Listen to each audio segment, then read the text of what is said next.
Hello guys, welcome back to my channel Vani Pradeep Kumar. ಎಲ್ಲರೂ ಹೇಗಿದ್ದೀರಾ? ಎಲ್ಲರೂ ಹ್ಯಾಪಿಯಾಗಿ ಹೆಲ್ತಿ ಆಗಿದ್ದೀರಾ ಅಂತ ಅಂದ್ಕೊಳ್ತೀನಿ.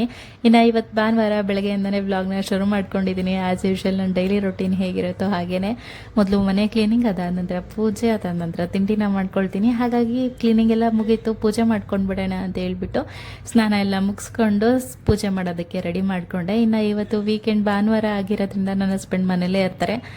ಇನ್ನು ವೀಕ್ ಡೇಸ್ಗಿಂತ ವೀಕೆಂಡ್ ನಂಗೆ ತುಂಬ ಇಷ್ಟ. ಈ ಭಾನುವಾರ ಯಾಕೆ ಅಂದರೆ ಮನೇಲಿ ಎಲ್ಲರೂ ಇರ್ತಾರೆ. ಹಾಗಾಗಿ ವಾರದಿಂದ ಶನಿವಾರದವರೆಗೂ ನನ್ನ ಖುಷಿ ಮುಖ ನೋಡಿಕೊಂಡು, ಖುಷಿ ನನ್ನ ಮುಖ ನೋಡಿಕೊಂಡೇ ಇರ್ತೀವಿ.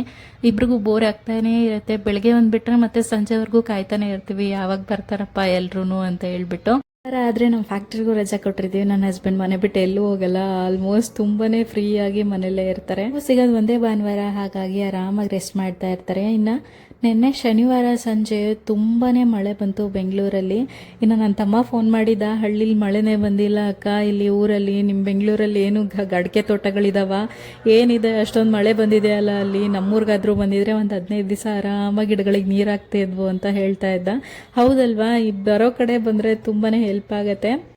ತೋಟಗಳಿವೆ, ಇಲ್ಲ ಅಂತ ಅಲ್ಲ, ಆದರೆ ನಮ್ಮ ಹಳ್ಳಿಲಿ ಒಂದು ಈ ಬೇಸಿಗೆಲಿ ಒಂದೇ ಒಂದು ಮಳೆ ಸಿಕ್ಕರೂ ಸಾಕು, ಆರಾಮಾಗಿ ಒಂದು 15 ದಿವಸ ಗಿಡಗಳಿಗೆ ಚೆನ್ನಾಗಿ ತಂಪಾಗಿ ನೀರು ಆಗ್ಬಿಡುತ್ತೆ. ಈಗ ಬೇಸಿಗೆಯಲ್ಲಿ ಬಿಸಿಲು ಬಿದ್ದು ಬಿದ್ದು ಬಿದ್ದು ಆ ಗಿಡಗಳೆಲ್ಲ ಬತ್ತೋದಂಗೆ ಆಗ್ಬಿಟ್ಟಿರುತ್ತೆ. ಅಟ್ಲೀಸ್ಟ್ ಸ್ವಲ್ಪನಾದರೂ ಮಳೆ ಹನಿ ಬಿದ್ದರೆ ಏನೋ ಒಂಥರ ಚೆನ್ನಾಗಿ ಅಂತ ಅನ್ಸುತ್ತೆ. ಬೋರ್ವೆಲ್ಲಲ್ಲಿ ನೀರು ಎಷ್ಟು ಹಾಯಿಸಿದ್ರು ಮಳೆ ಬಿದ್ರೇನೆ ಒಂಥರ ಖುಷಿ ಅಂತ ಅನ್ಸುತ್ತೆ. ನಿನ್ನೆ ಆದ್ರೂ ಅಷ್ಟೇನೆ, ಒಂದೇ ಒಂದು ಸ್ವಲ್ಪ ಹೊತ್ತು ಮಳೆ ಬಿದ್ದಿದ್ದ ಕಾರಣ ಭೂಮಿ ಎಲ್ಲ ಫುಲ್ ತಂಪಾಗಿ ಸಂಜೆ ಅಷ್ಟೊತ್ತಿಗೆ ಘಮ ಘಮ ಅಂತ ಮಣ್ಣಿನ ವಾಸನೆ ಬರ್ತಾ ಇತ್ತು. ಆ ವಾಸನೆ ಕುಡಿಯೋದಕ್ಕೆ ಏನೋ ಒಂಥರ ಸಂತೋಷ ಆಗ್ತಾ ಇತ್ತು. ಇನ್ನು ಈ ಸಮ್ಮರ್ ಅಂದರೆ ಬೇರೆನೇ ವೈಬ್ ಇರುತ್ತೆ. ಇನ್ನು ನಮ್ಮ ಸ್ಕೂಲ್ ಎಕ್ಸಾಮ್ಸ್ ಎಲ್ಲ ಮುಗ್ದು ಹಾಲಿಡೇಸ್ ಕೊಡುವಂಥ ಸಮಯ. ನಮಗಂತೂ ತುಂಬಾ ಖುಷಿ ಆಗ್ತಾ ಇತ್ತು. ಸಮ್ಮರ್ ಬರ್ತಾ ಇದೆ ಅಂತ ಹೇಳಿದ್ರೆ ಏನೋ ಒಂಥರ ಆಟ ಆಡ್ಬೋದು, ಬೆಳಗ್ಗೆ ಬೇಗ ಲೇಟಾಗಿ ಹೇಳ್ಬೋದು, ಇನ್ನು ಅಮ್ಮ ಮಾಡಿದಾರ ಆರಾಮಾಗಿ ಊಟ ಮಾಡ್ಕೊಂಡು ಮನೇಲಿ TV ನೋಡ್ಬೋದು ಅಂತ ಹೇಳ್ಬಿಟ್ಟು ತುಂಬಾ ಖುಷಿ ಆಗ್ತಾ ಇತ್ತು. ಒಂದಿಷ್ಟು ಹೋಮ್ ವರ್ಕ್ಸ್ ಕೊಡ್ತಾ ಇದ್ರು, ಆದರೆ ಕೊನೆ ಡೇಸಲ್ಲಿ ಇನ್ನೇನು ಸ್ಕೂಲ್ ಹತ್ರ ಬರ್ತಾ ಇದೆ ಅನ್ನುವಾಗ ಮಾತ್ರನೇ ಮಾಡ್ಕೊಂಡು ಹೋಗ್ತಾ ಇದ್ದಿದ್ದು. ಅಲ್ಲಿವರೆಗೂ ಮಾಡಕ್ಕೆ ಹೋಗ್ತಾ ಇರಲಿಲ್ಲ, ಬುಕ್ಸ್ ಕಡೆ ಕಾನ್ಸಂಟ್ರೇಟೇ ಮಾಡ್ತಾ ಇರಲಿಲ್ಲ. ಈ ಸೀಸನಲ್ಲಿ ಸಿಗುವಂತ ಮಾವಿನಕಾಯಿ ಹಾಗೆ ಹಲಸಿನ ಹಣ್ಣು, ಸುಮಾರು ಥರದ ಹಣ್ಣುಗಳನ್ನಂತೂ ನಮ್ಮ ಊರಲ್ಲಿ ಸಿಕ್ಕಾಪಟ್ಟೆ ಬಿಡೋದು, ಮರಗಳಲ್ಲಿ ತೋಟಗಳಲ್ಲೆಲ್ಲ ನಾವು ಕಿತ್ಕೊಂಡು ಬಂದು ತಿನ್ನೋದು, ಆ ರೀತಿಯಾಗಿ ಮಾಡ್ತಾ ಇದ್ವಿ ಎಲ್ಲ ಮಕ್ಕಳು ಸೇರ್ಕೊಂಡು.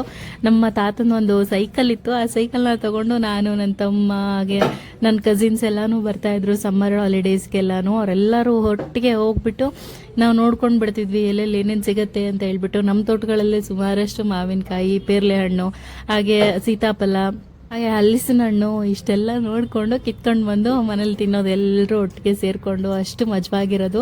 ಇನ್ನು ಹಲಸಿನ ಹಣ್ಣು ಇನ್ನೂ ಸ್ವಲ್ಪ ಹಣ್ಣಾಗೋದಿದೆ ಅಂತ ಅಂದ್ಕೊಂಡಿದ್ದು ನೋಡ್ಕೊಂಡು ಕಿತ್ಕೊಂಡು ಬಂದುಬಿಡ್ತಾ ಇದ್ವಿ. ಸ್ವಲ್ಪ ಸುಣ್ಣ ಹಚ್ಚಿ ಅಟ್ಟದ ಮೇಲೆ ಇಟ್ಬಿಟ್ರೆ ಇನ್ನೇನು ತಿನ್ನೋದಕ್ಕೆ ಇನ್ನೂ 4-5 ದಿವಸದಲ್ಲಿ ರೆಡಿ ಆಗಿಬಿಡುತ್ತೆ ಅಂತ ಹೇಳ್ಬಿಟ್ಟು. ಇನ್ನು ಈ ಸಮ್ಮರ್ ಬಂತು ಅಂದರೆ ಇದೆಲ್ಲ ನೆನಪಾಗುತ್ತೆ. ಚೈಲ್ಡ್ಹುಡ್ ಮೆಮೊರೀಸ್ ಎಲ್ಲನೂ ಸಿಕ್ಕಾಪಟ್ಟೆ ಎಂಜಾಯ್ ಮಾಡಿದ್ದೀವಿ. ಹಳ್ಳಿಲಿರೋ ಮಕ್ಕಳಿಗೆ ಒಂಥರ ಎಂಜಾಯ್ಮೆಂಟ್ ಬೇರೆನೇ ಇರುತ್ತೆ ಸಿಟಿಲಿರೋರ್ಗಿಂತನೂ. ಆಗ್ತಾ ಆಗ್ತಾ ಈ ಥರದ ಎಂಜಾಯ್ಮೆಂಟ್ ಎಲ್ಲ ಸ್ವಲ್ಪ ಕಡಿಮೆ ಆಯಿತು ಅಂತಲೇ ಹೇಳ್ಬೋದು. ಯಾಕೆ ಅಂತ ಹೇಳಿದ್ರೆ ಅಷ್ಟೊಂದು ಕಾನ್ಸಂಟ್ರೇಟ್ ಮಾಡೋಕ್ಕೆ ಹೋಗಲ್ಲ. ಚಿಕ್ಕ ವಯಸ್ಸಲ್ಲಿ ಇದೆಲ್ಲ ಒಂಥರ ಮೆಮೊರೀಸ್. ನಮ್ಮ ಕಡೆ ಎಲ್ಲ ನಮ್ಮ ಅಪ್ಪ ಅಮ್ಮಂದ್ರಾಗಲಿ ಎಲ್ಲರೂ ಆಗಲಿ ಆರಾಮಾಗಿ ಬಿಡು ಮಕ್ಕಳು ಹೋಗ್ಬಿಟ್ಟು ಬರ್ತಾರೆ, ಎಲ್ಲಾದರೂ ಹೋದ್ರೂ ಮನೆಗೆ ಬಂದು ಸೇರ್ಕೊಂಡು ಬಿಡ್ತಾರೆ ಅನ್ನೋದೊಂದು ನಂಬಿಕೆ ಇರ್ತಿತ್ತು.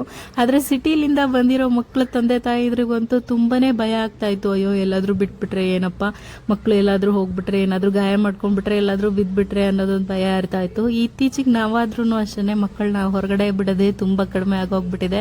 ಎಲ್ಲಾದ್ರೂ ಬಿದ್ದುಬಿಡ್ತಾನೆ, ಏನಾದ್ರೂ ಕೈ ಕಾಲು ಮಣ್ಣು ಮಾಡ್ಕೊಂಡು ಬಿಡ್ತಾನೆ ಅಂತಾನೆ ನಾವೇ ಯೋಚನೆ ಮಾಡ್ತೀವಿ. ಯಾಕೆ ಅಂದ್ರೆ ಹಳ್ಳಿಲಿ ಬೆಳೆದಿರೋ ಮಕ್ಕಳು ಮಣ್ಣಲ್ಲೇ ಆಟ ಆಡಿ, ಮಣ್ಣಲ್ಲೇ ಕುತ್ಕೊಂಡು ಆಟ ಆಡಿಕೊಂಡೇ ಇರ್ತಾರೆ. ಅವ್ರಿಗೇನೂ ಆಗಿರಲ್ಲ, ತುಂಬಾನೇ ಹೆಲ್ತಿ ಆಗಿರ್ತಾರೆ, ತುಂಬಾ ಸ್ಟ್ರಾಂಗ್ ಆಗೂ ಇರ್ತಾರೆ. ನಾವು ಇತ್ತೀಚಿನ ದಿನಗಳಲ್ಲಿ ತುಂಬಾ ಸೂಕ್ಷ್ಮ ಆಗ್ಬಿಟ್ಟಿದೀವಿ. ನಾವು ಹಾಗೆ ಬೆಳೆದಿದ್ರು ಸಹಿತ ನಮ್ಮ ಮಕ್ಕಳು ಅದನ್ನ ಆ ರೀತಿಯಾಗಿ ನೋಡಿಲ್ವಲ್ಲ ನಾವು. ಹಾಗಾಗಿ ಇನ್ನು ಮನೇಲಿ ಸ್ವಲ್ಪ ಸಮ್ಮರ್ ಬಂತಲ್ವಾ, ಇನ್ನು ಐಸ್ ಕ್ರೀಮ್ ಮಾಡಿಟ್ಬಿಡೋಣ ಅಂತ ಹೇಳ್ಬಿಟ್ಟು ರೆಡಿ ಮಾಡ್ಕೊಳ್ತಾ ಇದ್ದೆ. ಒಂದು ಅರ್ಧ ಲೀಟ್ರ್ ಹಾಲಿದ್ರೆ ಸಾಕಾಗತ್ತೆ, ಐಸ್ ಕ್ರೀಮ್ ರೆಡಿ ಆಗಿಬಿಡುತ್ತೆ. ಮಕ್ಳಿಗಾಗಲಿ ದೊಡ್ಡವ್ರಿಗಾಗಲಿ ತಿನ್ನೋದಕ್ಕೆ ತುಂಬಾ ಚೆನ್ನಾಗಿರುತ್ತೆ, ರುಚಿಯಾಗಿರುತ್ತೆ. ನಾನು ಇಲ್ಲಿ ಒಂದು ಅರ್ಧ ಲೀಟ್ರಷ್ಟು ಹಾಲನ್ನ ಚೆನ್ನಾಗಿ ಕಾಯಿಸ್ಕೊಳ್ಳೋದಕ್ಕೆ ಇಡ್ತಾ ಇದ್ದೀನಿ. ಚೆನ್ನಾಗಿದು ಕುದಿ ಬರಬೇಕು, ಅಲ್ಲಿವರೆಗೂ ಚೆನ್ನಾಗಿ ಕಾಯಿಸ್ಕೊಳ್ಬೇಕು. ಇದಕ್ಕೆ ಸ್ವಲ್ಪ ಏನೇನು ಬೇಕಾಗತ್ತೆ ಅಂತ ಹೇಳ್ಬಿಟ್ಟು ಇಂಗ್ರೀಡಿಯೆಂಟ್ಸ್ನ ನೋಡೋಣ. ಇದಕ್ಕೆ ಸ್ವಲ್ಪ ಕಸ್ಟರ್ಡ್ ಪೌಡರ್ ಅಂತ ಸಿಗುತ್ತೆ, ಅದು ಸ್ವಲ್ಪ ತಿಕ್ಕಾಗಿ ಬರುತ್ತೆ ಅಂತ ಹೇಳ್ಬಿಟ್ಟು ಆ ಪೌಡರ್ನ ಒಂದು ತಗೊಂಡಿದ್ದೀನಿ. ಇದಕ್ಕೆ ಒಂದು 2-3 ಸ್ಪೂನಷ್ಟು ನಾನು ಕಸ್ಟರ್ಡ್ ಪೌಡರ್ನ ತಗೊಳ್ತಾ ಇದ್ದೀನಿ. ಹಾಲು ಚೆನ್ನಾಗಿ ಕಾದ ನಂತರ ಕಸ್ಟರ್ಡ್ ಪೌಡರ್ನ ಸೇರಿಸ್ಕೊಳ್ಬೇಕು. ಇದನ್ನು ಸೇರಿಸೋದ್ರಿಂದ ಹಾಲು ತುಂಬಾ ಸ್ವಲ್ಪ ತಿಕ್ಕಾಗಿ ಬರುತ್ತೆ, ಐಸ್ ಕ್ರೀಮ್ಗೂ ಚೆನ್ನಾಗಾಗತ್ತೆ, ತಿಕ್ಕಾಗಿ ಬರುತ್ತೆ ಅಂತ ಹೇಳಿಬಿಟ್ಟು ಕಸ್ಟರ್ಡ್ ಪೌಡರ್ನ ಸೇರಿಸೋದು. ನಾನು ಆವಾಗಲೇ ಹೇಳಿದಾಗೆ ಒಂದು 2ರಿಂದ 2.5 ಸ್ಪೂನಷ್ಟು ನಾನು ಕಸ್ಟರ್ಡ್ ಪೌಡರ್ನ ತೊಗೊಳ್ತಾ ಇದ್ದೀನಿ. ಒಂದು ಅರ್ಧ ಲೀಟ್ರಿಗೆ ಆಗೋಷ್ಟಕ್ಕೆ ಇಷ್ಟ ಆದರೆ ಸಾಕಾಗತ್ತೆ. ಇದಕ್ಕಿಂತ ಜಾಸ್ತಿ ಆಗಿಬಿಟ್ರೆ ಇನ್ನೂ ತುಂಬ ತಿಕ್ಕಾಗಿ ತಿನ್ನಬೇಕು ಅಂತ ಮನಸ್ಸಾಗಲ್ಲ, ಆ ರೀತಿಯಾಗಿ ಆಗಿಬಿಡುತ್ತೆ. ಹಾಗಾಗಿ ಒಂದು 2.5 ಸ್ಪೂನಷ್ಟು ತಗೊಂಡು ಇದಕ್ಕೆ ಹಸಿ ಹಾಲನ್ನು ಸೇರಿಸ್ಕೊಳ್ಬೇಕು. ಇದಕ್ಕೆ ಸ್ವಲ್ಪ ಬಿಚ್ಚಿಗಿರೋ ಹಾಲು ಆ ಥರದ್ದೆಲ್ಲ ಹಾಲನ್ನ ಸೇರಿಸ್ಕೊಳ್ಬಾರ್ದು.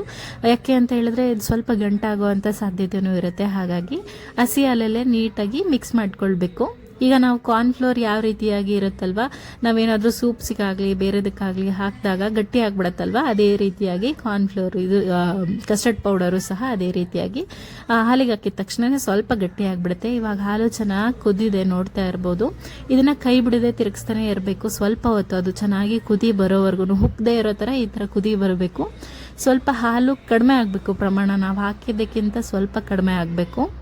ಚೆನ್ನಾಗಿ ಕುದ್ದಿದೆ, ಒಂದು ಅರ್ಧದಷ್ಟು ಆಗೋಷ್ಟು. ಇವಾಗ ನಾನು ಕಸ್ಟರ್ಡ್ ಪೌಡರ್ನ ಕಲಸಿಟ್ಕೊಂಡಿದ್ವಲ್ವ, ಇದನ್ನು ಸೇರಿಸ್ಬಿಟ್ಟು ಕೈ ಬಿಡದೇನೆ ಚೆನ್ನಾಗಿ ತಿರುಗಿಸ್ಕೊಳ್ತಾ ಹೋಗಬೇಕು. ನಾವು ಹಾಕಿದ ತಕ್ಷಣ ಚೆನ್ನಾಗಿ ತಿರುಗಿಸ್ಕೊಳ್ಬೇಕು, ಇಲ್ಲ ಅಂತ ಹೇಳಿದ್ರೆ ಒಂದೇ ಕಡೆ ಗಟ್ಟಿ ಆಗಿಬಿಡುತ್ತೆ. ಹಾಗಾಗಿ ಚೆನ್ನಾಗಿ ತಿರುಗಿಸ್ಕೊಳ್ಬೇಕು. ನೋಡೋದಕ್ಕೆ ಸ್ವಲ್ಪ ಗಿಣ್ಣದ ಥರ ಕಾಣಿಸುತ್ತೆ. ಈ ರೀತಿಯಾಗಿ ಚೆನ್ನಾಗಿ ತಿರುಗಿಸ್ಕೊಂಡ್ರು ಒಂದು 5 ನಿಮಿಷಗಳ ಕಾಲ ಲೋ ಫ್ಲೇಮಲ್ಲೇ ಕುಕ್ ಮಾಡ್ಕೊಳ್ಬೇಕು. ಇದಕ್ಕೆ ಒಂದು ಅರ್ಧ ಕಪ್ಪಷ್ಟು ಸಕ್ಕರೆನ ಸೇರಿಸ್ಕೊಳ್ತಾ ಇದ್ದೀನಿ. ಒಂದು ಅರ್ಧ ಕಪ್ಪಷ್ಟು ಸಕ್ಕರೆ ಆದರೆ ಸಾಕಾಗುತ್ತೆ ಅರ್ಧ ಲೀಟ್ರ್ ಹಾಲಿಗೆ. ನೀವು ಇನ್ನೂ ನೋಡಿಕೊಂಡು ಇದೇ ಕನ್ಸಿಸ್ಟೆನ್ಸಿಲಿ ಮಾಡ್ತೀರಾ ಅಂತ ಹೇಳಿದರೆ 1 ಕಪ್ ಆಗೋಷ್ಟು ಸಕ್ಕರೆನ ಸೇರಿಸ್ಕೊಳ್ಬೋದು 1 ಲೀಟ್ರ್ ಹಾಲಿಗೆ. ನಿಮಗೆ ಎಷ್ಟು ಬೇಕಾಗುತ್ತೋ ಅಷ್ಟು ಸಿಹಿನ ಸೇರಿಸ್ಕೊಂಡು ಈ ಥರ ಕನ್ಸಿಸ್ಟೆನ್ಸಿ ಬಂದಮೇಲೆ ಫ್ಲೇಮ್ನ ಆಫ್ ಮಾಡಿ ಇದನ್ನು ಪೂರ್ತಿಯಾಗಿ ತಣಿಯೋದಕ್ಕೆ ಎತ್ತಿಡಬೇಕು. ಫುಲ್ ತಣ್ಣಗಾಗೋವರೆಗೂ ತಣಿಯೋದಕ್ಕೆ ಎತ್ತಿಟ್ಟು ಇನ್ನು ಡ್ರೈ ಫ್ರೂಟ್ಸ್ನ ಕಟ್ ಮಾಡ್ಕೊಳ್ಳೋಣ ಅಂತ ಹೇಳ್ಬಿಟ್ಟು ನಿಮ್ಗೆ ಏನೇನು ಇಷ್ಟ ಆಗುತ್ತೋ ಆ ಥರ ಡ್ರೈ ಫ್ರೂಟ್ಸ್ನೆಲ್ಲನೂ ಸೇರಿಸ್ಕೊಳ್ಬೋದು. ನಾನಿಲ್ಲಿ ಸ್ವಲ್ಪ ಗೋಡಂಬಿ, ಹಾಗೆ ಬಾದಾಮಿ, ಹಾಗೆ ಪಿಸ್ತಾ ಇಷ್ಟನ್ನೂ ಚೆನ್ನಾಗಿ ಕಟ್ಟಾದರೂ ಮಾಡ್ಕೊಳ್ಬೋದು, ಇಲ್ಲ ಸಣ್ಣದಾಗಿ ಮಿಕ್ಸರಲ್ಲಿ ಚೆನ್ನಾಗಿ ಸಣ್ಣದಾಗಾದರೂ ರುಬ್ಕೊಳ್ಬೋದು. ಕಟ್ ಮಾಡಿಕೊಂಡ್ರೆ ಬಾಯಿಗೆ ಹಂಗಂಗೆ ಸಿಗ್ತಾ ಇರುತ್ತೆ. ನಾನು ಅದ್ರೊಳಗೆ ಸೇರಿಸ್ತಾ ಇರೋದ್ರಿಂದ ಚೆನ್ನಾಗಿ ಸ್ವಲ್ಪ ರುಬ್ಬಿಟ್ಟೇ ಸೇರಿಸ್ತಾ ಇದ್ದೀನಿ, ಒಂಥರ ಕುಲ್ಫಿ ಫೀಲಿಂಗ್ ಬರುತ್ತೆ ಅಂತ ಹೇಳಿಬಿಟ್ಟು. ಈ ಥರ ಮಟ್ಕ ಐಸ್ ಕ್ರೀಮ್ ಹೆಂಗಿರುತ್ತೋ ಹಂಗೇ ಇರುತ್ತೆ, ಸೇಮ್ ಟೇಸ್ಟು. ನಿಮಗೆ ಬೇಡ ಅಂತ ಹೇಳಿದ್ರೆ ಸ್ಕಿಪ್ಪು ಮಾಡ್ಕೊಳ್ಬೋದು, ಇದನ್ನೇನು ಹಾಕೋಬೇಕು ಅಂತಲೇ ಏನಿಲ್ಲ. ಹಾಕೊಂಡ್ರೆ ರುಚಿಯಾಗಿರುತ್ತೆ, ಹೆಲ್ದಿಯಾಗೂ ಇರುತ್ತೆ. ಇನ್ನು ಪಿಸ್ತಾದೆಲ್ಲ ಸಿಪ್ಪೆನೆಲ್ಲ ತೆಗೆದಿಟ್ಕೊಂಡು ಇವಾಗ ಒಂದು ಮಿಕ್ಸರ್ ಗ್ರೈಂಡರ್ಗೆ ಸ್ವಲ್ಪ ಬಾದಾಮಿ, ಪಿಸ್ತಾ, ಹಾಗೆ ಗೋಡಂಬಿ ಇಷ್ಟನ್ನು ಸೇರಿಸ್ಬಿಟ್ಟು ಸ್ವಲ್ಪ ತರಿಯಾಗಿ ಪುಡಿ ಮಾಡ್ಕೊಳ್ಬೇಕು. ತುಂಬ ಸಣ್ಣಗಲ್ಲ, ಸ್ವಲ್ಪ ತರಿಯಾಗಿ ರುಬ್ಕೊಂಡ್ರೆ ಸಾಕಾಗತ್ತೆ. ಇನ್ನು ಸ್ವಲ್ಪ ಇನ್ನೂ ಫುಲ್ ಸಣ್ಣಗೆ ಮಾಡ್ಕೊಂಡ್ಬಿಟ್ರೆ ಅಷ್ಟೊಂದು ಅವಾಗವಾಗ ಬಾಯಿ ಸಿಗ್ತಾ ಇರಬೇಕು. ಹಾಗಾಗಿ ಸ್ವಲ್ಪ ಒಂದು ಏಲಕ್ಕಿನೂ ಸೇರಿಸ್ಬಿಟ್ಟು ನಂತರ ಚೆನ್ನಾಗಿ ಈ ರೀತಿಯಾಗಿ ಪುಡಿ ಆಗೋವರೆಗೂ ನೀಟಾಗಿ ರುಬ್ಕೊಂಡಿದ್ದೀನಿ. ಈಗ ತಣ್ಣಗಾಗಿದೆ, ಸ್ವಲ್ಪ ತಣ್ಣಗಾದ ನಂತರ ರುಬ್ಬಿಟ್ಕೊಂಡಿರೋವಂಥ ಡ್ರೈ ಫ್ರೂಟ್ಸ್ನೆಲ್ಲಾನು ಸೇರಿಸಿ ಚೆನ್ನಾಗಿ ಕಲಿಸ್ಕೊಳ್ಬೇಕು. ನಾವು ಕಸ್ಟರ್ಡ್ ಪೌಡರ್ ಹಾಕಿಲ್ಲ ಅಂದರೆ ಇಷ್ಟು ತಿಕ್ಕಾಗಿ ಬರಲ್ಲ ಖಾಲಿ ಹಾಲಲ್ಲಿ. ಹಾಗಾಗಿ ಸ್ವಲ್ಪ ಕಸ್ಟರ್ಡ್ ಪೌಡರ್ ಹಾಕಿದ್ರೆ ಚೆನ್ನಾಗಿ ಕ್ರೀಮಿಯಾಗಿ ಬರುತ್ತೆ. ಹಾಗಾಗಿ ಸ್ವಲ್ಪ ತಿಕ್ಕಾಗಿ ಬಂದಿದೆ. ಇನ್ನು ಅಮೂಲ್ ಫ್ರೆಶ್ ಕ್ರೀಮ್ನ ತೊಗೊಂಡಿದ್ದೀನಿ. ಇದು ಎಲ್ಲ ಕಡೆನೂ ಸಿಗುತ್ತೆ, ಆಲ್ಮೋಸ್ಟ್ ಎಲ್ಲ ಕಡೆನೂ ಡೈರಿ ಪ್ರಾಡಕ್ಟ್ಸಲ್ಲಿ ಸಿಕ್ಕೇ ಸಿಗುತ್ತೆ. ಇದಕ್ಕೆ ಒಂದು ಬೌಲ್ನ ತೊಗೊಂಡು ಸ್ವಲ್ಪ ಚಿಲ್ಡ್ ಆಗಿರಬೇಕು ಅಮೂಲ್ ಕ್ರೀಮ್. ಸ್ವಲ್ಪ ನಾನು ಫ್ರೀಸರಲ್ಲಿ ಇಟ್ಟಿದ್ದೆ, ಅದು ಚೆನ್ನಾಗಿ ಚಿಲ್ಡ್ ಆಗಿದೆ. ಹ್ಯಾಂಡ್ ಬೀಟರ್ ಇದ್ದರೆ ತುಂಬಾ ಒಳ್ಳೆಯದು, ಇಲ್ಲ ಅಂತ ಹೇಳಿದ್ರೆ ಮನೇಲಿ ವಿಸ್ಕರ್ ಇದ್ದೇ ಇರುತ್ತೆ. ಇದ್ರ ಸಹಾಯದಿಂದನೇ ಚೆನ್ನಾಗಿ ವಿಸ್ಕ್ ಮಾಡ್ಕೊಳ್ಬೇಕು. ಒಂದು ತಿಕ್ ಪೇಸ್ಟ್ ಥರ ಬರಬೇಕು, ಸ್ವಲ್ಪ ನೊರೆ ಥರ ಕ್ರಿಯೇಟ್ ಆಗಬೇಕು. ಹ್ಯಾಂಡ್ ಬ್ಲೆಂಡರ್ ಇದ್ದರೆ ತುಂಬಾ ಒಳ್ಳೆಯದು, ಚೆನ್ನಾಗಿ ತಿಕ್ಕಾಗಿ ಬರುತ್ತೆ. ಇಲ್ಲ ವಿಸ್ಕರಲ್ಲಿದ್ದರೂ ಈ ರೀತಿಯಾಗಿ ಸ್ವಲ್ಪ ನೊರೆ ಬರೋವರೆಗೂ ಸ್ವಲ್ಪ ಕನ್ಸಿಸ್ಟೆನ್ಸಿ ನಾವು ಹಾಕಿದ್ದಕ್ಕಿಂತ ಜಾಸ್ತಿ ಬರಬೇಕು. ಹಾಗೆ ಬಂದರೆ ತುಂಬಾ ಒಳ್ಳೆಯದು. ಈಗ ನೊರೆ ಥರ ಚೆನ್ನಾಗಿ ಬಂದಿದೆ. ಇದೆಲ್ಲನೂ ಕ್ರೀಮ್ ಎಲ್ಲ ಚೆನ್ನಾಗಿ ಬಿಟ್ಕೊಂಡಿದೆ. ಇದನ್ನು ನಾನು ಆವಾಗಲೇ ಐಸ್ ಕ್ರೀಮ್ ಮಾಡಿಟ್ಕೊಂಡಿದ್ನಲ್ವ ಬೇಸು, ಅದಕ್ಕೆ ಸೇರಿಸ್ಬಿಟ್ಟು ಚೆನ್ನಾಗಿ ಮಿಕ್ಸ್ ಮಾಡ್ಕೊಳ್ಬೇಕು.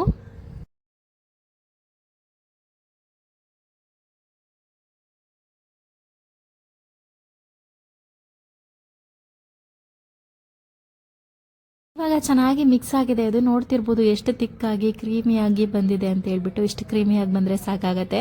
ಐಸ್ ಕ್ರೀಮ್ ತಿನ್ನುವಾಗಲೂ ಅಷ್ಟೇ ತುಂಬಾ ರುಚಿಯಾಗಿರುತ್ತೆ. ಇನ್ನು ಬಾಕ್ಸಸ್ಗಳು ಯಾವುದಾದ್ರೂ ತಗೊಳ್ಳಿ, ಅದಕ್ಕೆ ಹಾಕಿ ಚೆನ್ನಾಗಿ ಏರ್ಟೈಟ್ ಸ್ವಲ್ಪ ಗಾಳಿ ಆಡದೇ ಇರೋ ರೀತಿಯಾಗಿ ಚೆನ್ನಾಗಿ ಕ್ಲೋಸ್ ಮಾಡಿ ಎತ್ತಿಡಬೇಕು.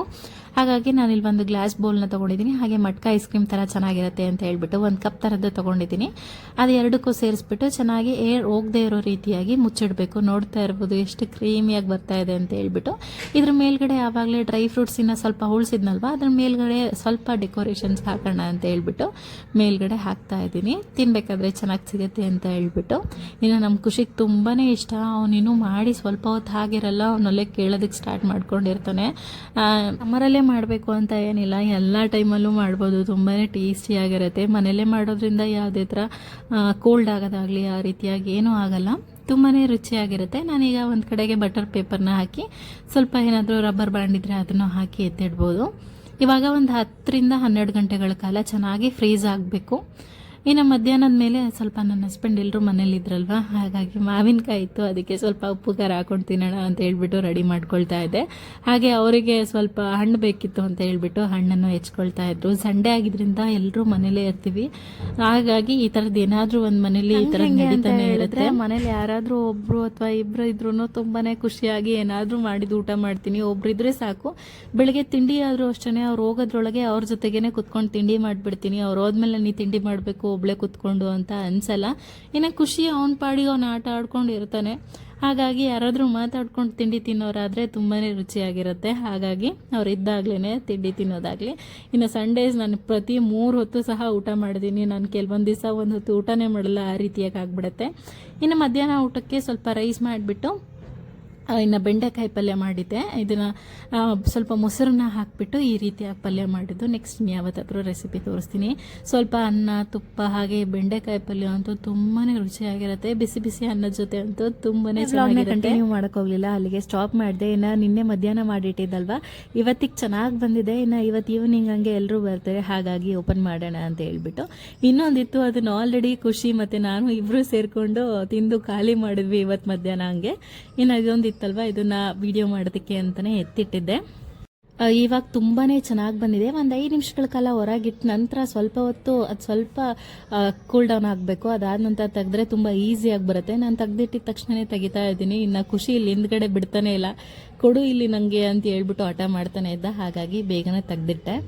ಮೇಲ್ಗಡೆ ನಾನು ಇದು ಸ್ವಲ್ಪ ಪಿಸ್ತಾನ ಸೇರಿಸ್ಕೊಳ್ತಾ ಇದ್ದೀನಿ, ನೋಡೋದಕ್ಕೆ ಚೆನ್ನಾಗಿ ಕಾಣಿಸುತ್ತೆ ಅಂತ ಹೇಳ್ಬಿಟ್ಟು. ನೋಡ್ತಾ ಇರ್ಬೋದು ಎಷ್ಟು ಚೆನ್ನಾಗಿ ಬಂದಿದೆ ಮನೇಲೇನೆ ಐಸ್ ಕ್ರೀಮ್ ಅಂತ ಹೇಳ್ಬಿಟ್ಟು. ಮನೇಲೇ ಸಿಗೋವಂಥ ಇಂಗ್ರೀಡಿಯೆಂಟ್ಸ್ನ ಬಳಸ್ಕೊಂಡು ಮನೇಲೆ ತುಂಬ ರುಚಿಯಾಗಿರೋ ಅಂಥ ಐಸ್ ಕ್ರೀಮ್ನ ಮಾಡ್ಕೊಳ್ಬೋದು. ಮನೇಲಿ ಮಕ್ಳಿಗೂ ತುಂಬಾ ಆರೋಗ್ಯವಾಗೂ ಇರುತ್ತೆ, ಹಾಗೆ ಅವರು ಇಷ್ಟಪಟ್ಟು ತಿಂತಾರೆ. ಹಾಗೆ ನಮಗೂ ಒಂಥರ ಸಮಾಧಾನ ಇರುತ್ತೆ.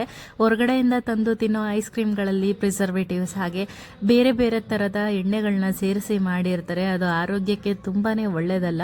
ಈ ರೀತಿಯಾಗಿ ಮನೇಲಿ ಹೆಲ್ತಿಯಾಗಿ ಮಾಡಿಕೊಟ್ರೆ ತುಂಬಾ ಚೆನ್ನಾಗಿರುತ್ತೆ. ಇದನ್ನ ಅಪ್ ಟು 1 ವೀಕ್ವರೆಗೂ ಸ್ಟೋರ್ ಮಾಡಿ ಇಟ್ಕೊಳ್ಬೋದು ಫ್ರೀಸರಲ್ಲಿ. ಇಲ್ಲಿ ಎಷ್ಟು ಜನ ಇದ್ರೂ ಮನೇಲಿ ಆರಾಮಾಗಿ ಮಾಡಿ ಎತ್ತಿಟ್ಕೊಂಡ್ಬಿಟ್ರೆ ಆರಾಮಾಗಿ ಮಧ್ಯಾಹ್ನ ಟೈಮ್ ಊಟ ಆದ ನಂತರ ತಿನ್ನೋದಕ್ಕೆ ತುಂಬಾ ರುಚಿಯಾಗಿರುತ್ತೆ.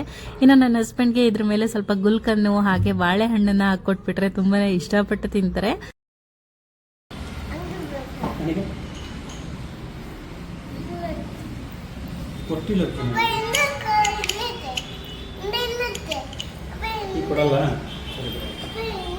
ಸರಿ ಬಿಡು, ಆಯ್ತು ಬಿಡು, ತಿಂತೀನಿ ಬಿಡಲ್ಲೇ. ಬೇಡ ನನಗೆ ಬೇಡ. ಪಪ್ಪಂಗೆ ಒಂದು ಸ್ವಲ್ಪ ತಿನ್ಸು, ಪಪ್ಪಂಗೆ ಸ್ವಲ್ಪ ತಿನ್ಸು ಖುಷಿ, ಸ್ವಲ್ಪ ತಿನ್ಸು. ಊಟ ಕೊಡಕ್ಕೆ ರೆಡಿ ಇಲ್ಲ ಅವನು ಅಲ್ವಾ? ಬೇಡ.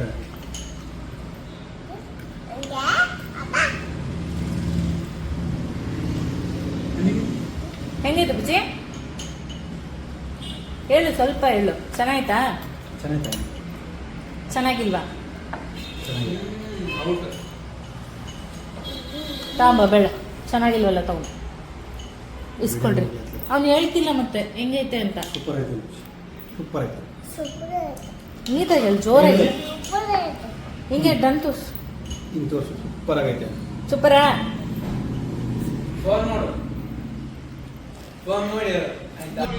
ಅಪ್ಪು ಹೆಂಗೈತ? ನಿಜ?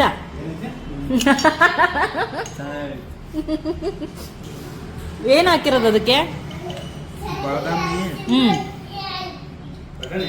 ಬಟಾಣಿ ಅಲ್ಲ, ಬಾದಾಮಿ. ಬಾದಾಮಿ ಇಟ್ಟು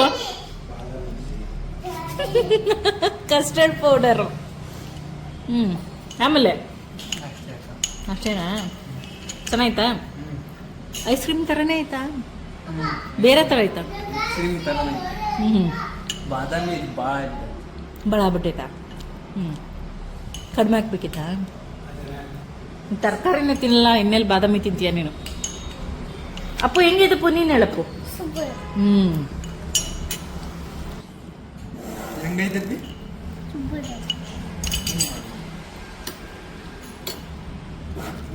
ತಡಿ ಇನ್ನೊಂದ್ಸತಿ ಇಲ್ಲಿ ನನಗೆ ಈ ವ್ಲಾಗ್ನ ನಾನು ಇಲ್ಲಿಗೆ ಎಂಡ್ ಮಾಡ್ತಾ ಇದ್ದೀನಿ. ಐ ಹೋಪ್ ನಿಮಗೆ ಈ ವಿಡಿಯೋ ಇಷ್ಟ ಆಗಿದೆ ಅಂತ ಅಂದ್ಕೊಳ್ತೀನಿ. ಇಷ್ಟ ಆದರೆ ಪ್ಲೀಸ್ ಒಂದು ಲೈಕ್ ಮಾಡೋದನ್ನ ಮರಿಬೇಡಿ. ಹಾಗೆ ಇನ್ನೂ ಯಾರೆಲ್ಲ ನನ್ನ ಚಾನಲ್ನ ಸಬ್ಸ್ಕ್ರೈಬ್ ಮಾಡ್ಕೊಂಡಿಲ್ಲ ಇವಾಗಲೇ ಸಬ್ಸ್ಕ್ರೈಬ್ ಮಾಡಿಕೊಂಡು ನೋಡಿ. ಹಾಗೆ ನೆಕ್ಸ್ಟ್ ಅಪ್ಕಮಿಂಗ್ ವ್ಲಾಗ್ ಏನು ಬರೋದಿದೆ, ತುಂಬ ಒಂದು ಇಂಟ್ರೆಸ್ಟಿಂಗ್ ವ್ಲಾಗ್ ಜೊತೆ ಬರ್ತಾ ಇದ್ದೀನಿ. ಸೊ ನೀವು ವೇಟ್ ಮಾಡ್ತಾ ಇರ್ತೀರಾ ಅಂತ ಅಂದ್ಕೊಳ್ತೀನಿ. ಇನ್ನು ಒಂದು ಅನೌನ್ಸ್ಮೆಂಟ್ ಸಹ ಹೇಳೋದಿದೆ, ಅದನ್ನು ನೆಕ್ಸ್ಟ್ ವ್ಲಾಗಲ್ಲಿ ತಿಳಿಸ್ತೀನಿ ನಾನು ಏನು ಎತ್ತ ಅಂತ ಹೇಳ್ಬಿಟ್ಟು. ಅಲ್ಲಿವರೆಗೂ take care, bye, see you.